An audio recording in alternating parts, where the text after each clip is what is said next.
Football is beautiful, but it has its downs sometimes.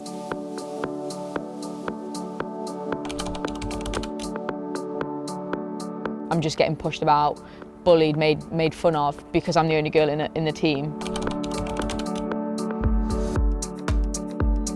She was told about me and she went searching the streets of Leicester for this little kid she'd heard of.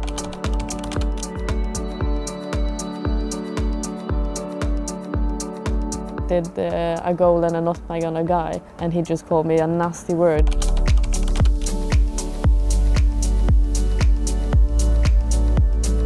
So for me, playing football when I was younger, I don't think I ever really thought it was an option. I didn't know that was possible. I didn't know much about women's football. The opportunities were so small. It wasn't necessarily normalised to focus on putting a girl in sport.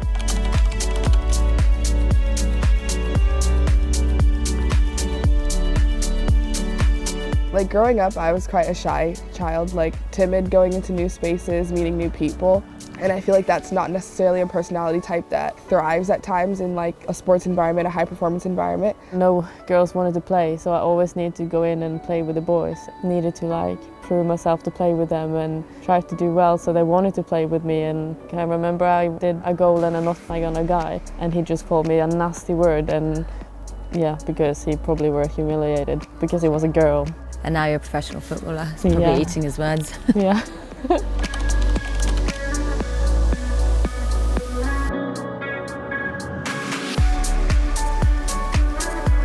So I would say it was my grassroots coach, Jamie Mathias. I'd have to say Rhiannon Skinner. I actually went to the same school as Karen Carney, obviously a massive player in the female game, and was probably one of the first female players to really go into punditry and commentary, and in a way that transcended just women's sport. And so for me, I would describe her as a trailblazer. She was told about me and she went searching the streets of Leicester for this little kid she'd heard of and kind of just took me under her wing and knew I had potential and really pushed me and wanted to go far. So yeah, I'd say if anyone helped me out back from then to where I am now, yeah, it's Rhiannon Skinner. I was the only girl in that squad.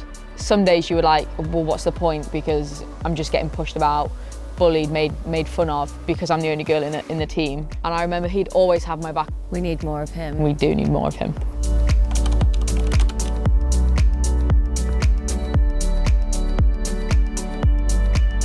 I've been in a few teams now, and I know when the team is the closest, they're the best.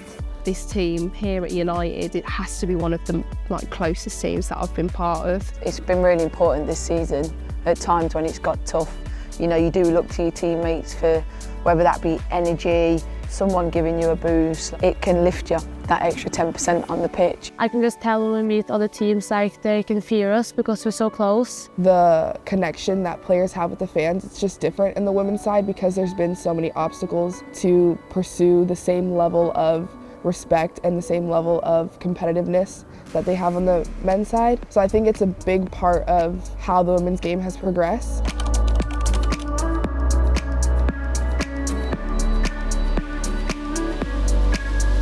I had a lot of role models and coaches that were super influential in shaping my journey and getting me to where I am. I would say wherever we see players or people being super successful, they've probably got a really good support network around them. Football is beautiful, but it has its downs sometimes, so it's nice to have people around that understand. I remember going through a really dark period of just not enjoying football and thinking that everything that went wrong on the pitch was my fault. So I remember having a sit-down conversation with our goalkeeper coach, Ian Wilcock, and he said to me, control your controllables. So make sure that you're okay first and focus on what you can do and what you can give to the team. As long as I'm doing my best and trying to help others, then it's okay.